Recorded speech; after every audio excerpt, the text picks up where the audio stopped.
Decía ahora al preparar el estudio de Jueces, ya sigue Samuel.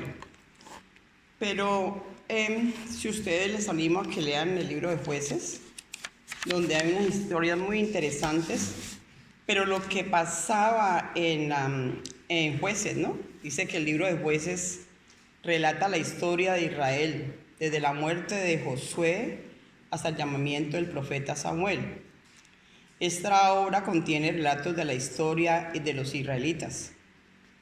Es fácil establecer en paralelo entre la idolatría y el anarquismo que se vivía en ese día como se está viviendo hoy en día, que se ve en el libro de los Jueces. Lo estamos volviendo a repetir. Y lo que está pasando en nuestra sociedad actual.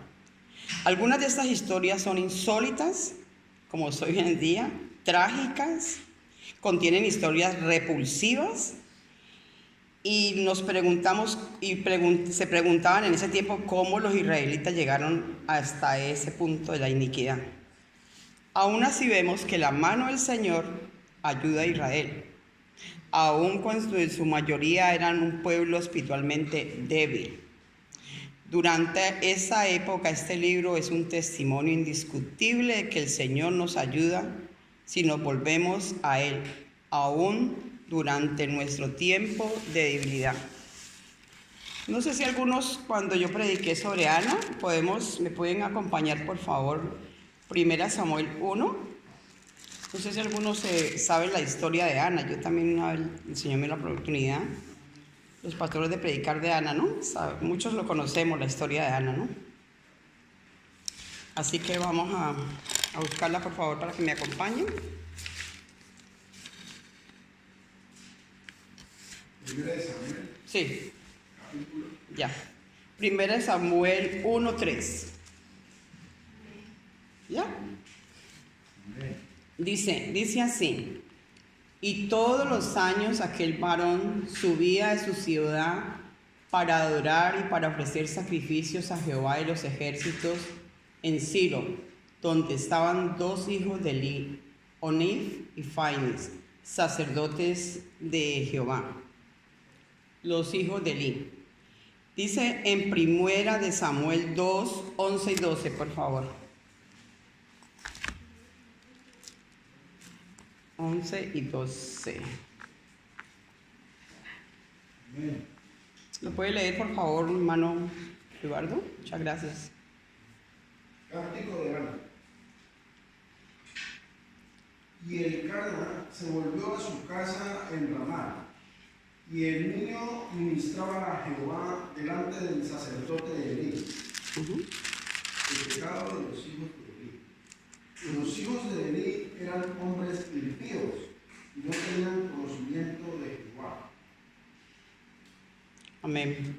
Aquí, según la historia que seguimos de cuando Ana oraba, la mujer que conocemos que oraba, no podía tener hijos, el Cana tenía otra esposa, la otra tenía hijos, pero Dios le permitió en su oración. Ella siempre venía a la iglesia a orar, y Dios le permitió en su infinita misericordia tener un hijo, ¿no? Pero dice lo siguiente, dice: y el Cana volvió a su casa en Ramá, y el niño ministraba a Jehová delante del sacerdote Elí. Aquí dice los pecados de los hijos de Elí, y ahí está la historia. Triste, dura, pero también buena al final, porque Dios es bueno. Así que vamos a leerlo ahí. ¿Me acompañan? En 1 Samuel 2, del 11... que lo vamos a leer por pedacitos, porque si se puede, bueno, vamos a leer esta de aquí, del 12 al 22, amén. Vamos a seguir la historia. Dice: el pecado de los hijos de Elí. Los hijos de Elí eran hombres impíos y no tenían conocimiento de Jehová, y era costumbre de los sacerdotes con el pueblo que cuando alguno ofrecía sacrificio, venía el criado del sacerdote mientras se cocía la carne, trayendo en su mano un garfio de 3 dientes, lo metía en el perol, en la olla, en el caldero o en la marmita. Todo lo que sacaba el garfio, el sacerdote lo tomaba para sí. De esta manera hacían con todo Israel. Con esta manera hacían con todo israelita que venía a Silo. Asimismo, antes de quemar la grosura, venía el criado del sacerdote y decía al que sacrificaba: da carne que asar para el sacerdote, porque no tomaremos de ti carne cocida, sino cruda. Y si el hombre le respondía: queme la grosura primero, que se hace el sacrificio, y después toman tanto como quieras, ellos respondían: no, dámela ahora mismo, de otra manera yo la tomaré por la fuerza. Era pues muy grande delante de Jehová el pecado de los jóvenes, porque los hombres menospreciaban la ofrenda de Jehová. Y el joven Samuel ministraba en la presencia de Jehová, vestido de un efod de lino, y le hacía a su madre una túnica pequeña y la traía cada año cuando subía con su marido para ofrecer sacrificio acostumbrado. Elí bendijo al Elcana y a su mujer, diciendo: Jehová te dé de esta mujer, Jehová te dé hijos de esta mujer. En lugar del que pidió Jehová, se volvió a su casa y visitó a Jehová a Ana, y ella concibió y dio los 3 hijos y 2 hijas. Y el joven Samuel crecía delante de Jehová. Aquí nosotros nos podemos ver que cuando se traían las ofrendas, que en ese tiempo eran pues ofrendas para el Señor, traían delante de Dios al tabernáculo, las presentaban ante Dios, pero cuando terminaban, cuando se terminaba le daban a cada uno su parte. Pero los hijos de Elí no, a ellos no les importaba, ellos no respetaban. Ellos dicen, pero los hijos de Elí cogían la mayor parte para ellos antes de que fuera ofrenda a Dios. Prácticamente robaban las ofrendas que eran para Dios. Tenían un tenedor con especie de 3 trinches, dejando lo peor para el sacrificio. Y si no se lo daban por la buena, lo hacían a las malas. Eso era muy grave, súper grave. Su papá era el sacerdote. Imagínense que yo pensaba en ese, yo meditaba en eso y yo decía: Señor, ¿cómo una persona puede estar toda la vida en la iglesia y puede tener una mente, no conocer a Dios? Ministrar, servir, hacer muchas cosas. Hay gente que tiene tantos puestos en una iglesia que parece un bus, pero muchas veces no pasa nada, porque no tiene una relación con el Señor. Porque cuando uno ya tiene ese temor, como les decía anteriormente, cuando yo vine al Señor y el Señor me empezó a enseñar a mí, empezó el temor en mi vida y empecé a tratar de dirigir a los hijos míos, porque yo lo tenía. Pero él no, Elí el sacerdote, y los hijos hacían como bien les parecía. Entonces aquí vamos a seguir, dice Segunda de Samuel. Dice en 2 de Samuel, con lo que estamos leyendo, dice que aún ellos eran totalmente inmorales, irrespetuosos. O sea, no tenían ningún respeto por las cosas de Dios. Dice el sacerdote Elí realmente, aquí vamos a leer cuando dice, cuando Elí le llamaba la atención a los hijos de él. Le decía... Era muy, ¿cómo se llama? ¿Cómo se dice? Muy suave.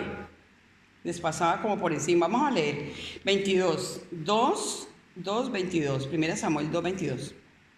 Pero Elí era muy viejo y oía de todo lo que sus hijos hacían con todo Israel. Y cómo dormían, oiga esto, y cómo dormían con las mujeres que velaban a la puerta del tabernáculo de reunión.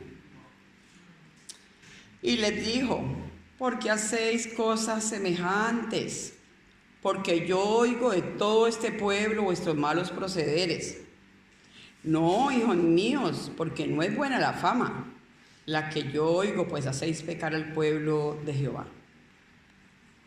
Si pecare el hombre contra el hombre, los jueces le juzgarán. Mas si alguno pecare contra Jehová, ¿quién rogará por él? Pero ellos no le oyeron la voz de su padre, porque Jehová había resuelto hacerlos morir. Entonces el sacerdote Elí realmente no le preocupaba lo que ellos hacían, sino que a ellos les preocupaba lo que la gente se enteraba. Ellos no se preocupaban por lo que ellos hacían en la iglesia, no, se preocupaban era por lo que la gente enterara.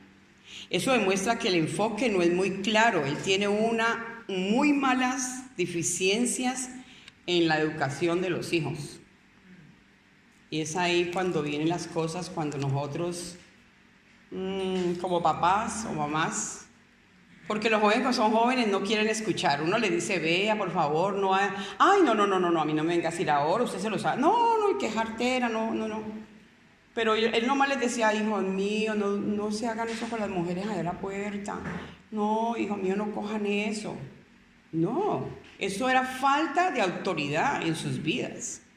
Porque es que a Dios no le agrada esto. ¿Y nosotros en qué tenemos que estar preocupados? ¿En lo que digan nuestros hijos, lo que diga la gente, lo que diga el mundo o qué dice Dios? Porque al fin y al cabo, muy fuerte, porque Él, Señor, decidió, como los conocía y sabía que no había un cambio verdadero, decidió que murieran. Ahí es donde yo pienso, ¿será que nosotros esa es la decisión que queremos? Que mueran espiritualmente, que mueran físicamente, que mueran materialmente nuestra familia, nuestros hijos. Yo creo que ninguno de nosotros como mamá y papá, yo no lo quiero. No sé si alguno puede levantar la mano para ver cuál quiere usted que su hijo no prospere física, material y moralmente y tenga una eternidad, porque tenemos una eternidad. Nos preocupamos más de darle todo a los niños, de todos los hijos materiales, pero no nos preocupamos de la eternidad.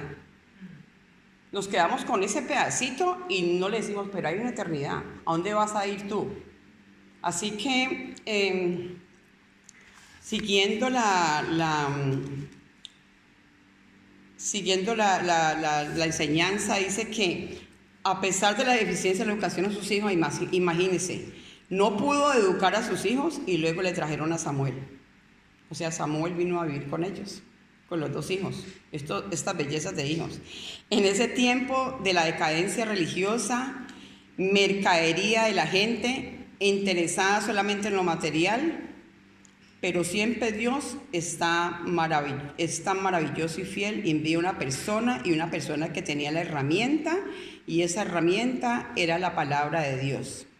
Y está en 1 Samuel 2, 27, 28, 29. Vamos a leer.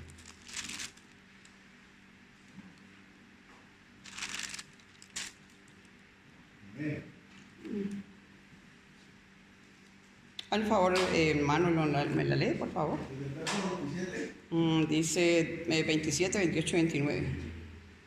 Y vino un varón de Dios a Elí y le dijo, así ha dicho Jehová, no me manifesté yo claramente a la casa de tu padre, cuando estaba en Egipto en casa de Faraón. Y yo le escogí por mi sacerdote entre todas las tribus de Israel, para que ofreciese sobre mi altar, y que quemase incienso y llevase efod delante de mí. Y di a la casa de tu padre todas las ofrendas de los hijos de Israel. ¿Por qué habéis hollado mis sacrificios y mis ofrendas que yo mandé a ofrecer en el tabernáculo? Y has honrado a tus hijos más que a mí, engordados de lo principal de todas las ofrendas de mi pueblo Israel. Amén.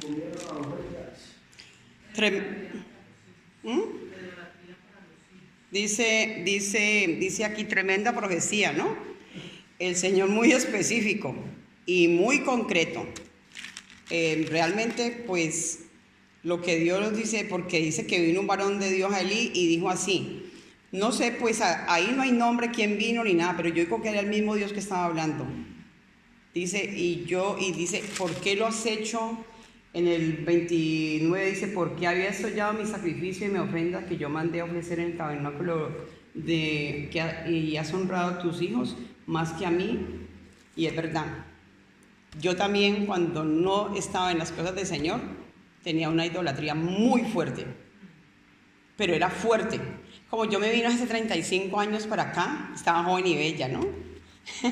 y yo y yo tenía fotos en el cuarto que yo vivía, pues como todos los que llegamos aquí a Londres, tenía fotos por toda parte de Robert y Erika, porque eran mis niños pequeños, los que yo había dejado en Colombia mientras venía acá a trabajar. Y los muchachos me decían, ay, mis niños, tú eras mis niños, que mis niños esto, y trabajaba 48 horas al día en Inglaterra, limpiando todo Londres, para tener dinero para mandarle y que los niños tuvieran de todo, que no les faltara nada, que estuvieran en los mejores colegios, que los uniformes, que era una idolatría, pero era una idolatría muy grande. Yo creo que a los hijos sí hay que quererlos, hay que amarlos, pero a Dios no le agrada eso. Porque Dios está hablando aquí en esta palabra, porque has dado más amor a tus propios hijos que a mí.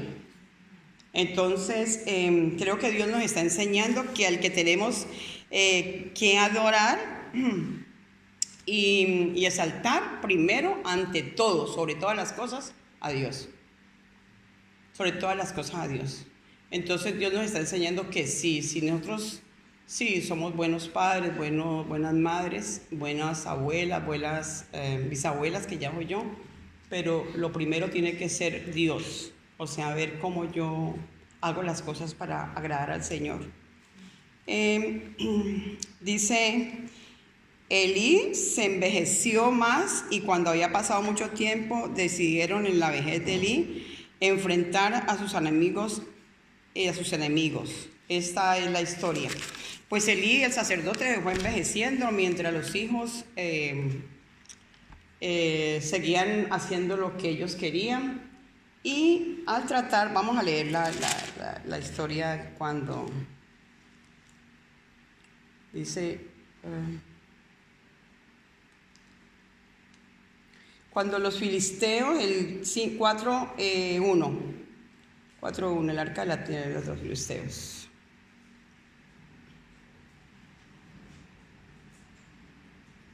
Dice, cuando el arca en tierra de los filisteos, cuando los filisteos capturaron el arca de Dios, lo llevaron desde Benecer a Asdod. Mire, antes de leer eso, yo creo que deberíamos de leer esta parte donde dice el 4, 11 hasta el 18. Por favor, ¿me acompañan? 11 al 18, 4, 11 al 18. El arca de Dios fue tomado y muertos los dos hijos de Elí, Ofni y Finees. Se cumplió lo que el Señor dijo. Y corriendo de la batalla, un hombre de Benjamín llegó el mismo día a Silo, roto sus vestidos y tierra sobre su cabeza. Y cuando llegó, he aquí que Elí estaba sentado en una silla vigilando junto al camino, porque su corazón estaba temblando por causa del arca de Dios. Llegado pues aquel hombre de la ciudad y dadas las nuevas, toda la ciudad gritó. Cuando Elí oyó el estruendo de la gritería, dijo: ¿qué estruendo de alboroto es este? Y aquel hombre vino y aprisa y dio las nuevas a Elí. Era ya Elí de edad de 90 años y 8 años, y sus ojos se habían oscurecido de modo que no podía ver. Dijo pues aquel hombre a Elí: yo vengo de la batalla, he escapado hoy del combate. Y Elí dijo: ¿qué ha acontecido, hijo mío? Y el mensajero respondió diciendo: Israel huyó delante de los filisteos, y también fue hecha una gran mortandad en el pueblo. También tus dos hijos, Ofni y Finees, fueron muertos, y el arca de Dios ha sido tomada. Y aconteció que cuando hizo mención del arca de Dios, Elí cayó hacia atrás de la silla, al lado de la puerta, y se desnucó y murió, porque era hombre viejo y pesado, y había juzgado a Israel 40 años. Su nuera, la mujer de Finees, estaba encinta cerca del alumbramiento, oyendo el rumor del arca de Dios había sido tomada, y muerto su suegro, su marido, se inclinó y dio a luz porque lo sobrevino sus dolores de repente. Y al tiempo que moría le decían las que estaban junto a ella: no tengas temor, porque has dado a luz un hijo. Mas ella no respondió ni se dio por entendida, también murió. Y llamó al hijo Icabod, diciendo: traspasada es la gloria de Israel por haber sido tomada el arca de Dios y por la muerte de tu suegro y de su marido. Pues cuando ellos decidieron, ya estando viejos, decidieron ir a la guerra contra los filisteos, que han sido los enemigos de siempre, fue Israel a pelear en contra de los filisteos, y obviamente ya Dios se había apartado de ellos. Ya se había apartado de ellos porque Dios se aparta. ¿Cómo se aparta? Verdaderamente Dios nunca nos deja, nunca nos abandona, pero cuando no hay oración, cuando no hay lectura de la palabra, cuando no se va a la iglesia, cuando no se busca de Dios, realmente la persona se va enfriando, y al enfriarse,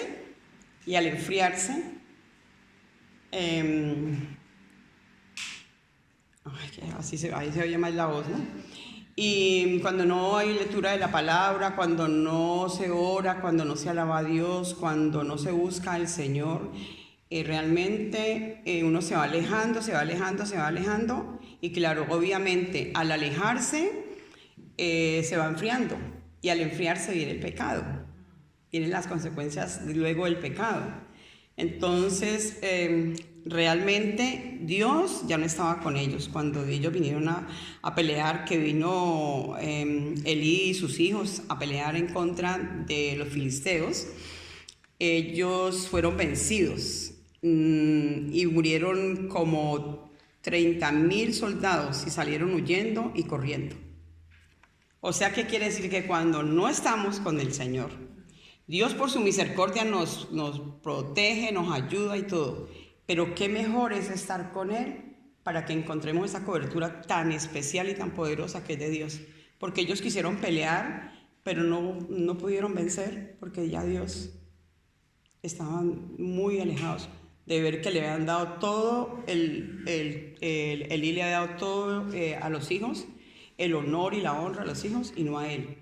Así que dice, ellos dijeron que no puede ser, ellos dijeron, los israelitas, ay, no puede ser que nosotros salgamos huyendo de nuestros enemigos, ¿qué vamos a hacer? Y se les ocurrió traer el arca de Jehová. ¿Cuántos conocen sobre el arca de Jehová? ¿Qué significa el arca de Jehová? Aquí tenemos muchos estudiosos de la Biblia.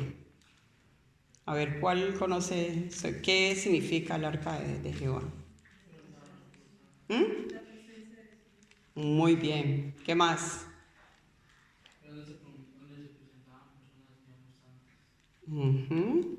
Que llevaba las tablas de la ley.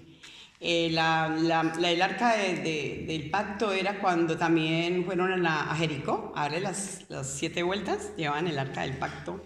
Gritaron y hubo la victoria. El arca del pacto la usaba mucho en ese tiempo los hijos de Dios para ganar batallas. En todas estas bellezas que no estaban haciendo nada para el Señor, que hacían lo que querían, entonces dijeron, ya, nos la craneamos al estilo Colombia. Ay, ya tengo una. Ahora vamos a llevarnos arquita, que con esa arquita los vamos a coger y los vamos a ganar. Pero así no es en las cosas de Dios. Yo siempre digo esta palabra, parece como muy dura y muy fuerte. Cuando uno está en las cosas de Dios, se ganan las cosas en rodilla a rodilla. En el mundo, en cepilla a cepilla. No, en Dios es con rodilla a rodilla. Y ellos pensaban, no, pues como no, vamos a llevar el amuleto. Y muchas veces pasa así. Muchas veces no se busca el Señor, no se busca la palabra, no se ora, no se va a la célula, no se hace nada, pero cuando está en necesidad, ahí sí, el arca. ¡Ay, Señor! ¡Ay, Dios mío! Y no es así. Tenemos que estar totalmente de acuerdo y tenemos que estar de la mano del Señor para que el Señor nos dé su protección. Entonces ellos dijeron, no podemos salir huyendo los israelitas, vamos a hacer, y se ocurrió traer el arca de Jehová. Y los que transportaban el arca eran los más grandes hombres de Dios, Onif y Faines, los que cargaban el arca. Ellos creían que al traer el arca, ahora sí iban a acabar con todos los filisteos. Y los israelitas gritaban y saltaban de alegría porque decían, ahora sí ganaremos.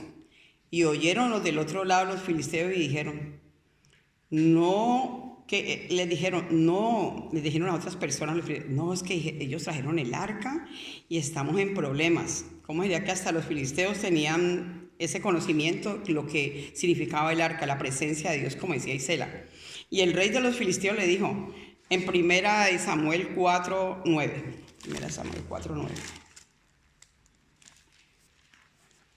Mire, estos hombres que no tenían temor de Dios, que no sabían nada, que les importaba, les daba lo mismo las cosas de Dios, les dijeron 4:9, esforzaos, oh filisteos, y sé hombres, para que no sirváis a los hebreos como ellos han servido a vosotros, sé hombres y pelead.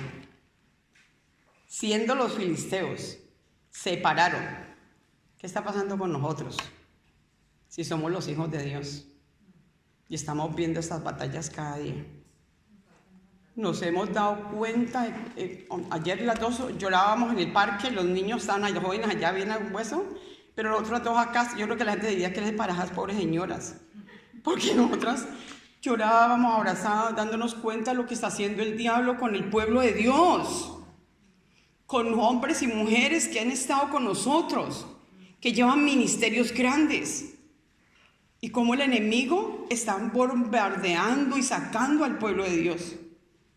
Y cómo estos filisteos incircuncisos, como dijo David, se pararon, se hombres y pelearon. Y nosotros, por favor, se lo digo con todo mi corazón, pueblo de Dios, cuando haya un llamamiento a orar, venga a orar, por favor. No solamente ese día, yo en sus casas ore por los ministros del Evangelio, ore por los pastores, ore por sus hijos, ore por los que estamos, porque hay un maremoto terrible del diablo llevándose a las cabezas. Cuando nos dimos cuenta de eso, nos dio mucho, a mí me da mucho dolor. Yo lo sabía y yo vine a decirle, venga, pastora, venga, le cuento. Y él dijo, ¿qué? Ya, y quedó así, porque fue terrible. ¿Y cómo vamos a hacer nosotros orando? Si nosotros estamos callados y entretenidos buscando otras cosas, el enemigo viene a robar, a matar y a destruir. Pero Jesucristo viene a darnos vida y vida en abundancia. Por favor, acuda a la oración, por favor, interceda.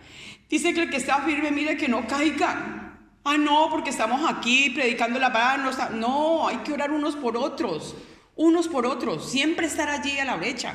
Yo no veo la hora en que hablamos la intercesión en vivo, en que estemos en vivo, para que nos podamos humillar delante del Señor y suplicarle que nos ayude a los que estamos aquí, este remanente, que nos ayude, que nos fortalezca. Tenemos que pararnos, como dijeron estos a los filisteos, en el nombre de Jesús. Usted y yo no nos podemos uno sabe la situación dura que a mí me ha pasado últimamente. Muy dura, súper dura, demasiado dura, durísima, porque ha tocado lo que yo tanto amo. Pero quiero decirle una cosa, eso no me va a hacer, en el nombre de Jesús le digo, no me va a hacer retroceder. Amén. Porque yo sé en el Dios que yo he creído, en sus promesas y en sus palabras, y yo tengo que seguir mucho más de la mano de Dios. Porque este barco que lo lleva el timón Jesús, y ahí estoy yo en mi familia, no se va a hundir, en el nombre de Jesús. Y por eso he decidido, yo ayer eran los jóvenes, son jóvenes todos, pero cuando yo voy a hacer algo, sentía en mi mente que el Señor me decía, vaya a apoyarlos, porque su decisión ha sido servirme y seguirme hasta el final. Y si usted me dice, hermana Teresa, ¿usted llora? Sí, mucho.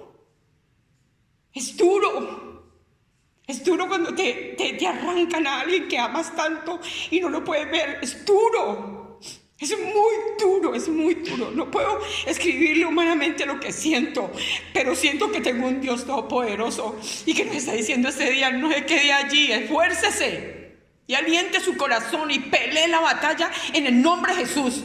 Yo no sé si Dios me va a permitir ver su gloria en vivo con mis ojos, pero si no me permitiera ver, yo me iría delante de Dios creyéndole que Él lo hará.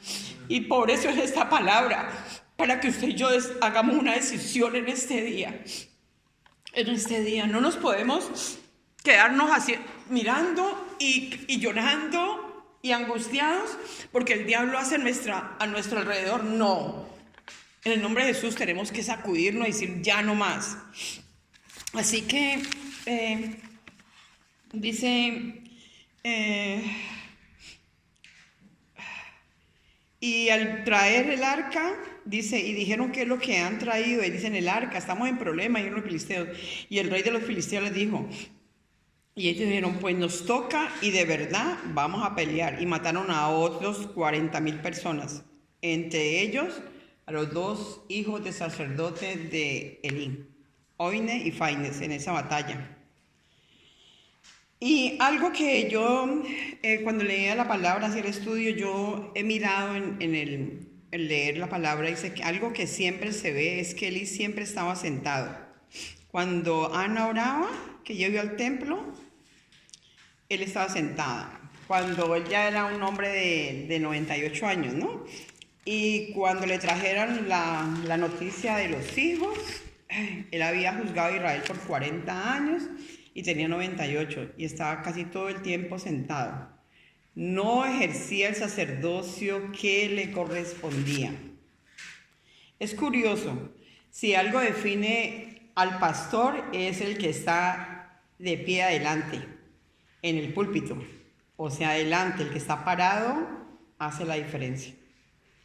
Así hay muchos padres, aquí viene una reflexión para nosotros también de que, y especialmente para los varoncitos con todo el respeto que se merecen, pero los varones Dios los creó primero, no se equivocó. Dios no se equivocó.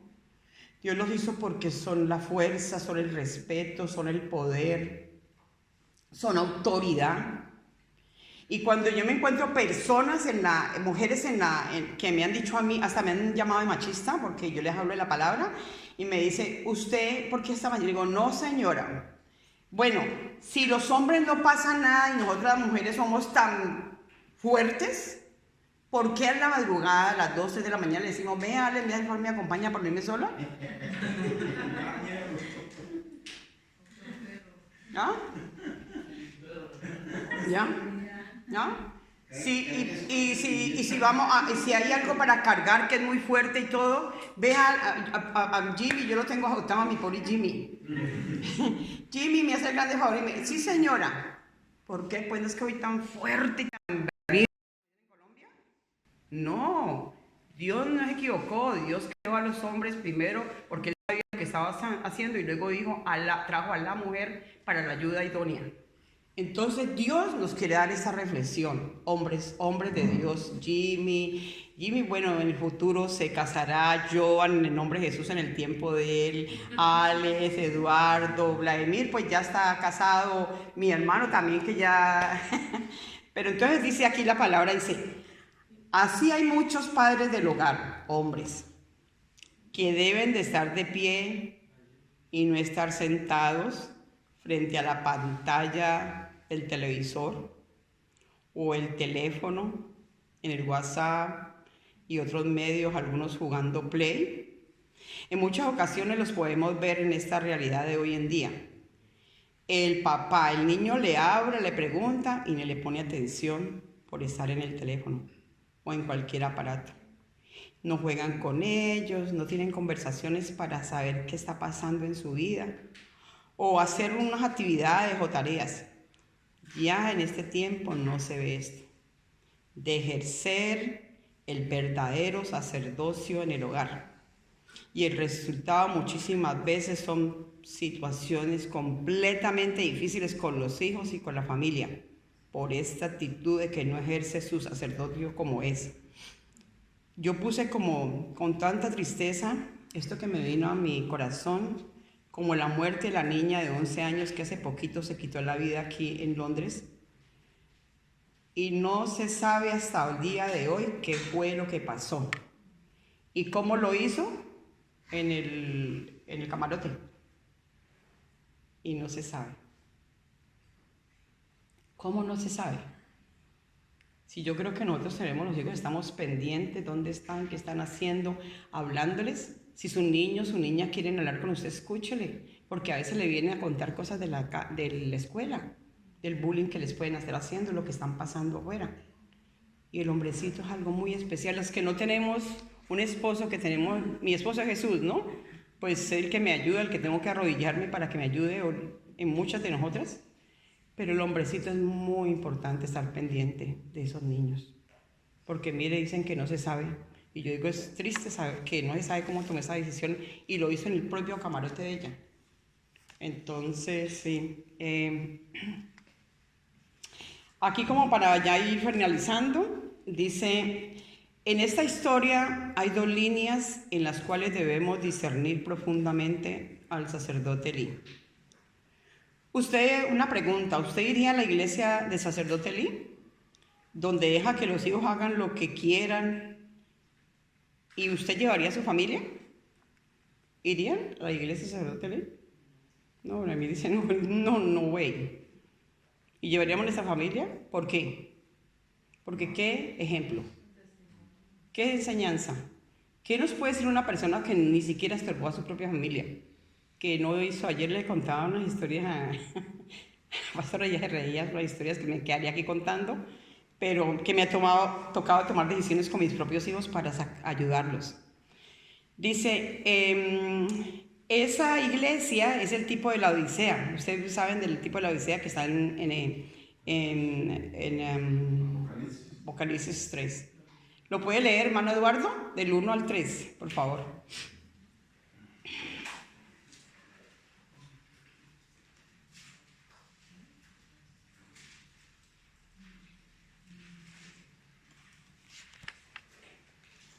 Estaba en el capítulo 3. Del 1 al 3.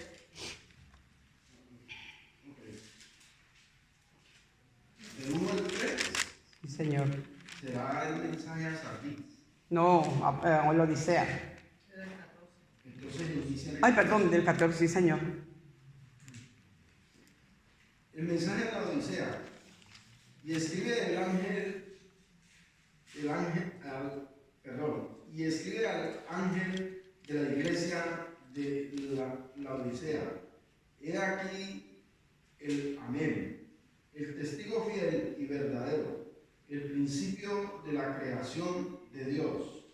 Dice esto: yo conozco tus obras, que ni eres frío ni caliente. Ojalá fueses frío o caliente. Pero por cuanto eres tibio y no frío ni caliente, te vomitaré de mi boca. Ahí está. Ahí está, hasta ahí. Hasta ahí está. Pues es muy claro lo que está diciendo ahí, ¿no?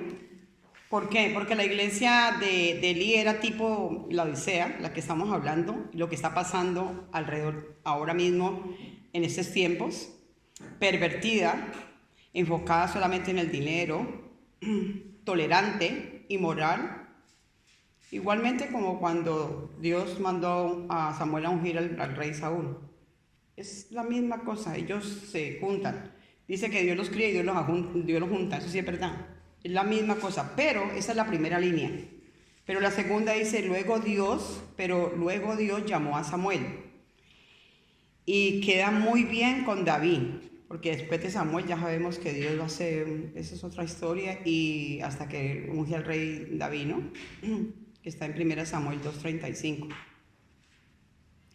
Dice, Samuel, un sacerdote conforme al corazón de Dios, genera un rey y lo unge a David. Dice, tenemos que tener un cambio primero nosotros en la iglesia, para que nuestras familias estén de acuerdo a la palabra y con un corazón de Dios en temor al Señor. Si me acompañan a 1 Samuel 2,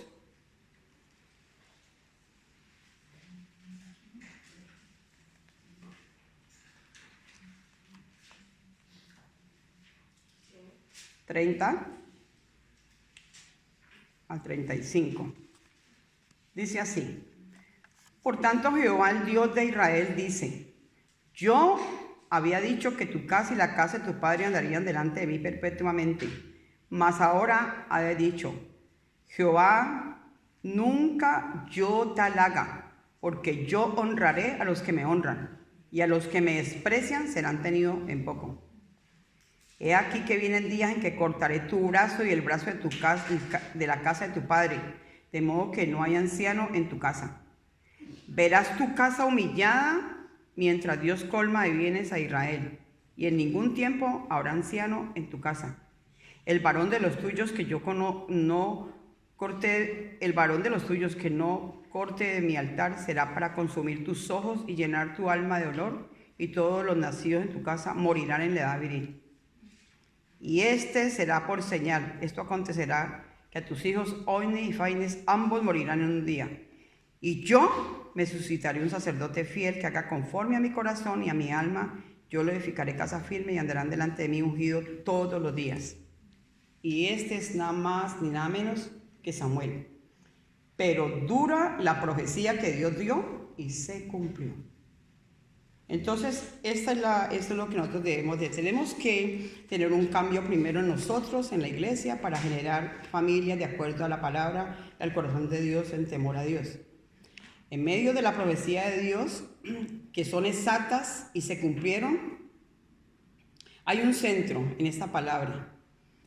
Esto no es una profecía, es el rasgo y carácter de Dios, que está en 1 Samuel 2:30. Por eso está el título. Dice, 2:30 dice, Jehová nunca, dice,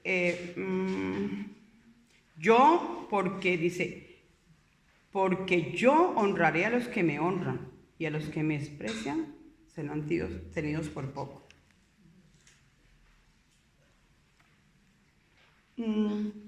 Hoy estamos conociendo una parte, una historia, pero también el carácter y el rasgo de Dios, en que Dios nos está diciendo, ¿cuál es tu decisión hoy? ¿Qué queremos? A mí, después de eso hay una historia muy larga, que muchos lo conocen, los que están en la Biblia, y esta descendencia de Elí terminaron muy mal, súper mal. Toda la descendencia tienen que pagar platos rotos que a lo mejor ni sabían. Pero ¿cuál es la decisión de hoy?